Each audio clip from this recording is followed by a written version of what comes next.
भारतीय वायुसेना के विंग कमांडर अभिनंदन को पाकिस्तानी सेना ने हिरासत में ले लिया था, जिसके करीब 60 घंटे बाद उनकी रिहाई की गई। अभिनंदन की रिहाई के बाद से ही उन भारतीय सैनिकों की रिहाई का मुद्दा भी उठने लगा, जो 1971 से पाकिस्तान की जेलों में आज तक बंद है। भारत की ओर से कई सबूत पेश किए गए, लेकिन बावजूद इसके ये लोग आज भी जेल में बंद हैं। पाकिस्तान इन सैनिकों के अस्तित्व तक से इनकार करता रहा है।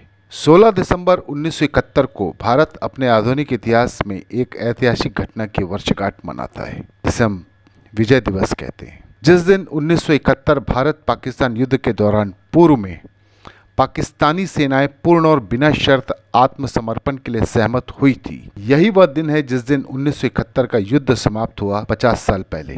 पाकिस्तानी सेना के 93,000 सदस्यों ने सफ़ेद झंडे उठाए और 1971 के भारत पाक युद्ध का अंत करते हुए भारतीय सेना और मुक्ति वाहिनी सेना के सामने आत्मसमर्पण कर दिया।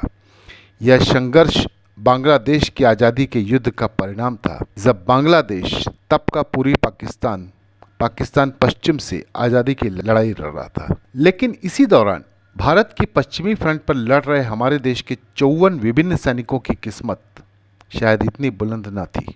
यह युद्ध देश के अधिकांश लोगों के लिए समाप्त हो गया, लेकिन 54 परिवार ऐसे हैं जिनके लिए युद्ध और इंतजार आज तक खत्म नहीं हुआ। वो प्रतीक्षा के लम्हे तारीख में दर्ज होते होते सालों में बदल गए। यह युद्ध POW के 54 भारतीय कैदियों के परिवार का है, जिनकी जिंदगी का युद्ध हर पल युद्ध भूमि से ज़्यादा मनोभूमि में लड़ा जा रहा है, जो युद्ध के बाद पाकिस्तान द्वारा कभी जारी नहीं किए गए थे। वो 54 प्रिजनर्स ऑफ वॉर POW, जिनमें भारतीय सेना के 29, वायुसेना के 24 और नौसेना का 1 सैनिक, उनके नाम आपकी स्क्रीन पे दिख रहे हैं। ये 54 वो अभागे सैनिक हमारे इस देश के युद्धबंदी के तौर पर रहे। ये नाम जो कार्रवाई में पकड़े गए और पाकिस्तानी जेलों में अपना जीवन बिता रहे हैं। क्या आप मानसिक पीड़ा के प्रकार की कल्पना कर सकते हैं कि वे कहाँ गए होंगे? वे किस आशा में जी रहे होंगे कि एक दिन वे रिहा हो जाएंगे? और धीरे धीरे आहिस्ते आहिस्ते यह आशा फीकी पड़ती जा रही है। लगभग 50 बरस हो गए। उनमें से कितने जीवित और किस हालत में होंगे क्या पता है भी या नहीं। वहाँ पर उनका कैसा दयनीय अस्तित्व रहा होगा, उन्हें किस तरह की शारीरिक और मानसिक यातना दी गई होगी। उस स्थिति में भी अपने परिवार से किए गए प्यार की वो कल्पना करते हुए अपनी ज़िंदगी के पल काट रहे हैं। आपको क्या लगता है कितनी बार एक लम्हे में वो अपने परिवार को याद करते होंगे? यही है कि इन 54 परिवारों ने पिछले 50 वर्षों में हर रोज महसूस किया, ये भारत के फॉरगेटन 54 हैं। लेकिन सबसे बड़ा कारण यह है कि ये देश उन्हें भूल गया। सत्तारूढ़ अभिजात वर्ग और राष्ट्र की नौकरशाही ने इन वीरों और उनकी रिहाई को अपने एजेंडे पर रखना उचित या उपयुक्त ही नहीं पाया। ऐसा इसलिए था क्योंकि यह किसी भी राजनेता या नौकरशाह के राजनीतिक पेशेवर या वित्तीय भाग्य को निर्देशित करने के लिए पर्याप्त मजबूत मुद्दा था ही नहीं। क्यों? क्योंकि इस मुल्क में घर वापसी वीरों की मुद्दा नहीं होती, क्योंकि वोट की फसल को ये मुफीद खाद पानी नहीं लगता। कौन जिम्मेदार है? हम किस प्रकार के राष्ट्र में है जो युद्ध समाप्त होने के बाद बैठे सैनिकों को भूल जाते हैं? क्या इस मुद्दे को अधिक गंभीरता से लेने के लिए सरकारों पर दबाव डालना राष्ट्र की सामूहिक जिम्मेदारी नहीं थी?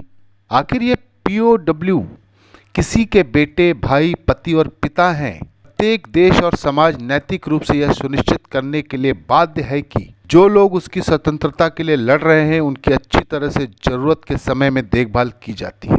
पाकिस्तान जैसे दुश्मन की मानवीय कैद से रिहा होने से ज्यादा जरूरी कोई और चीज हो ही नहीं सकती। युद्ध के बाद शासक वर्ग संबंधों को बेहतर बनाने की कोशिश में व्यस्त हो गए। उन्होंने बहुत ही सहजता से उन मुद्दे को कालीन के नीचे ला दिया। वर्षों से राष्ट्र की कार्यसूची तय करने वाले स्वनियुक्त अभिजात वर्ग ने राष्ट्र की सामूहिक चेतना से इस मुद्दे को हटा दिया है। हम यह साबित करने में लगे हुए हैं कि कला की कोई सीमा नहीं है, न खेलों की कोई सीमा नहीं है, पर इंसानियत तो अभी असीमित होती है ना। और ऐसी गैर समझदारी जो सीमा पार से कभी भी कोई पारस्परिकता नहीं पाएगी। इस तरह के जोर को पकड़ने के लिए युद्ध के कैदियों जैसे मुद्दों को भूलना पड़ा और उन्हें भुला दिया गया। सेना के शीर्ष अधिकारियों को भी सरकार के साथ इस मुद्दे पर अधिक आक्रामक तरीके से पालन करना चाहिए था। वे इसके लिए सरकार पर दबाव बनाने की स्थिति में थे, सहमत थे। अन्य दबाव वाले मुद्दे भी थे, लेकिन यह मुद्दा भी उतना ही दबाव और जरूरी था। सभी के लिए संपूर्ण राष्ट्र इसके लिए जिम्मेदार है और यह एक अक्षम्य दोष है जिसे कोई माफ नहीं कर सकता। इतना भी भाई भाई का ढोंग रचो, पर हकीकत यह है कि हम उन्हें भूल चुके हैं। इन 54 के लिए अब कुछ नहीं किया जा सकता सिवाय पाकिस्तान को यह स्वीकार कराने के ऐसा कुछ हुआ, और पाकिस्तान वो इस जन्म में मुमकिन नहीं।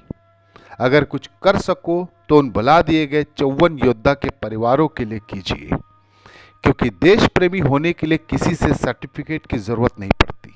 अगर यह खोज वाकई आपको जगा सकी तो अपने दोस्तों को भी बताइए। ये कदम भी आपका मदद के लिए काफी होगा।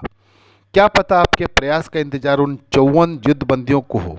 सोच कर देखो, या पूर्णतः स्वीकार कर ले कि इस मुल्क में अगर कुछ सस्ता है तो किसान और जवान की जान, बाकी सब महंगा है। इस सवाल का जवाब आपके पास है शायद। जय हिंद।